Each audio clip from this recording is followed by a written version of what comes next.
जय Shri Hari everyone, welcome back to my channel Shweta Rajput versatile. तो भक्तों, आज के इस वीडियो में मैं आपको कामिका एकादशी की व्रत कथा सुनाने जा रही हूँ। तो कृपया करके ये कथा ध्यानपूर्वक सुनिएगा। तो बिना विलंब किए कथा स्टार्ट करते हैं। हर वर्ष सावन मास के कृष्ण पक्ष की एकादशी तिथि को कामिका एकादशी का व्रत रखा जाता है। इस प्रकार आज कामिका एकादशी का व्रत रखा जा रहा है।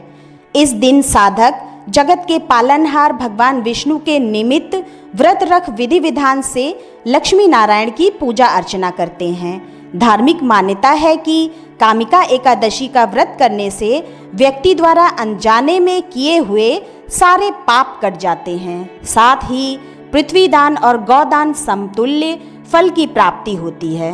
अतः साधक श्रद्धा भाव से कामिका एकादशी पर श्री नारायण हरि विष्णु और माँ लक्ष्मी की पूजा उपासना करते हैं। अगर आप भी अनजाने में किए हुए पापों से मुक्ति पाना चाहते हैं तो कामिका एकादशी व्रत कथा का पाठ अवश्य करें या सुने। तो आइए अब हम सुनते हैं कामिका एकादशी की व्रत कथा। अर्जुन ने कहा, हे प्रभु, मैंने आषाढ़ माह के शुक्ल पक्ष की देवशयनी एकादशी का सविस्तार वर्णन सुना। अब आप मुझे श्रावण माह के कृष्ण पक्ष की एकादशी की कथा सुनाने की कृपा करें। इस एकादशी का क्या नाम है, इसकी विधि क्या है, इसमें किस देवता का पूजन होता है, इसका उपवास करने से मनुष्य को किस फल की प्राप्ति होती है। भगवान श्री कृष्ण ने कहा, हे श्रेष्ठ धनुर्धर, मैं श्रावण माह की पवित्र एकादशी की कथा सुनाता हूँ। ध्यान पूर्वक श्रवण करो। एक बार इस एकादशी की पावन कथा को ब्रह्मा जी ने लोकहित के लिए नारद जी से कहा था। एक समय नारद जी ने कहा, हे पितामह, आज मेरी श्रावण के कृष्ण पक्ष की एकादशी की कथा सुनने की इच्छा है। अतः आप इस एकादशी की व्रत कथा विधान सहित सुनाइए। नारद जी की इच्छा को सुनकर ब्रह्मा जी ने कहा, हे नारद जी, आपने बहुत ही सुंदर प्रस्ताव किया है। अब आप बहुत ध्यान पूर्वक इसे श्रवण कीजिए। श्रावण माह के कृष्ण पक्ष की एकादशी का नाम कामिका एकादशी है। इस एकादशी की कथा सुनने मात्र से ही वाजपेयी यज्ञ के फल की प्राप्ति होती है। कामिका एकादशी के उपवास में शंख चक्र गदाधारी भगवान विष्णु का पूजन होता है। जो मनुष्य इस एकादशी को धूप दीप नैवेद्य आदि से भगवान विष्णु की पूजा करते हैं, उन्हें गंगा स्नान के फल से भी उत्तम फल की प्राप्ति होती है। सूर्य ग्रहण और चंद्र ग्रहण में केदार और कुरुक्षेत्र में स्नान करने से जिस पुण्य की प्राप्ति होती है, वो पुण्य कामिका एकादशी के दिन भगवान विष्णु की भक्ति पूर्वक पूजा करने से प्राप्त हो जाता है। भगवान विष्णु की श्रावण माह में भक्ति पूर्वक पूजा करने का फल समुद्र और वन सहित पृथ्वी दान करने के फल से भी ज्यादा होता है। व्यतिपात में गंडकी नदी में स्नान करने से जो फल प्राप्त होता है, वो फल भगवान की पूजा करने से मिल जाता है। संसार में भगवान की पूजा का फल सबसे ज्यादा है। अतः भक्ति पूर्वक भगवान की पूजा न कर सके तो श्रावण माह के कृष्ण पक्ष की कामिका एकादशी का उपवास करना चाहिए। आभूषणों से युक्त बछड़ा सहित गौदान करने से जो फल प्राप्त होता है, वो फल कामिका एकादशी के उपवास से मिल जाता है। जो उत्तम द्विज श्रावण माह के कृष्ण पक्ष की कामिका एकादशी का उपवास करते हैं तथा भगवान विष्णु का पूजन करते हैं, उनसे सभी देव, नाग, किन्नर, पितृ आदि की पूजा हो जाती है। इसलिए पाप से डरने वाले व्यक्तियों को विधि विधान सहित इस उपवास को करना चाहिए।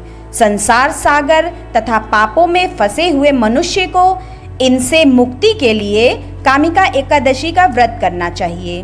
कामिका एकादशी के उपवास से भी पाप नष्ट हो जाते हैं। संसार में इससे अधिक पापों को नष्ट करने वाला कोई और उपाय नहीं है।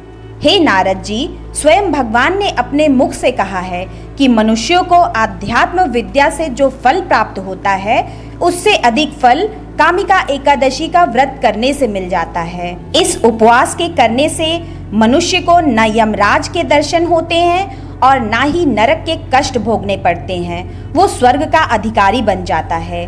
जो मनुष्य इस दिन तुलसी दल से भक्ति पूर्वक भगवान विष्णु का पूजन करते हैं।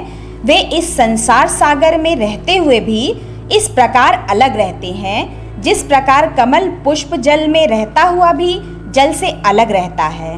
तुलसी दल से भगवान श्री हरि का पूजन करने का फल 1 बार स्वर्ण और 4 बार चांदी के दान के फल के बराबर है। भगवान विष्णु रत्न, मोती, मणि आदि आभूषणों की अपेक्षा तुलसी दल से अधिक प्रसन्न होते हैं। जो मनुष्य प्रभु का तुलसी दल से पूजन करते हैं उनके सभी पाप नष्ट हो जाते हैं।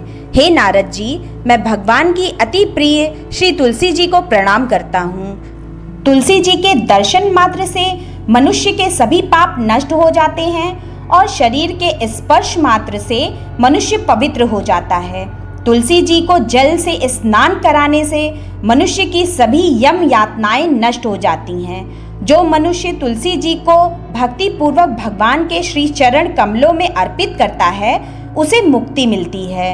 इस कामिका एकादशी की रात्रि को जो मनुष्य जागरण करते हैं और दीप दान करते हैं उनके पुण्यों को लिखने में चित्रगुप्त भी असमर्थ हैं। एकादशी के दिन जो मनुष्य भगवान के सामने दीपक जलाते हैं उनके पितर स्वर्गलोक में अमृत का पान करते हैं। भगवान के सामने जो मनुष्य घी या तिल के तेल का दीपक जलाते हैं उनको सूर्य लोक में भी सहस्त्रों दीपकों का प्रकाश मिलता है। तो भक्तों, आइए अब हम सुनते हैं कामिका एकादशी की व्रत कथा। एक गांव में एक वीर क्षत्रिय रहता था। एक दिन किसी कारणवश उसकी ब्राह्मण से हाथापाई हो गई और ब्राह्मण की मृत्यु हो गई। अपने हाथों मारे गए ब्राह्मण की क्रिया उस क्षत्रिय ने करनी चाहिए, परंतु पंडितों ने उसे क्रिया में शामिल होने से मना कर दिया। ब्राह्मणों ने बताया कि तुम पर ब्रह्म हत्या का दोष है, पहले प्रायश्चित कर इस पाप से मुक्त हो, तब हम तुम्हारे घर भोजन करेंगे। इस पर क्षत्रिय ने पूछा कि इस पाप से मुक्त होने के क्या उपाय हैं। तब ब्राह्मणों ने बताया कि श्रावण माह के कृष्ण पक्ष की एकादशी को भक्ति भाव से भगवान श्रीधर का व्रत एवं पूजन कर ब्राह्मणों को भोजन करा के सदक्षिणा के साथ आशीर्वाद प्राप्त करने से इस पाप से मुक्ति मिलेगी। पंडितों के बताए हुए तरीके पर व्रत कराने वाली रात्रि में भगवान श्रीधर ने क्षत्रिय को दर्शन देकर कहा कि तुम्हें ब्रह्म हत्या के पाप से मुक्ति मिल गई है। इस व्रत के करने से ब्रह्म हत्या आदि के सभी पाप नष्ट हो जाते हैं और इहलोक में सुख भोगकर प्राणी अंत में विष्णु लोक को जाते हैं। इस कामिका एकादशी के महात्म्य के श्रवण व पठन से मनुष्य स्वर्गलोक को प्राप्त करते हैं। जय श्री हरि। तो भक्तों, आपको ये कथा कैसी लगी? अगर कथा अच्छी लगी हो तो मेरे चैनल को सब्सक्राइब कर ले और बेल आइकन प्रेस करना बिल्कुल ना भूलें, जिससे मेरे आगे आने वाले लेटेस्ट वीडियो की नोटिफिकेशन आपको तत्काल मिल सके। मेरे इस वीडियो को लाइक एंड कमेंट्स भी ज़रूर करें। मेरे इस वीडियो को अपने फेसबुक, व्हाट्सएप, इंस्टाग्राम पर शेयर करना बिल्कुल ना भूलें। तो मिलते हैं नेक्स्ट वीडियो में। तब तक के लिए आप लोग अपना ख्याल रखें। भगवान आप पर कृपा बनाए रखें। जय श्री हरि। जय माँ लक्ष्मी।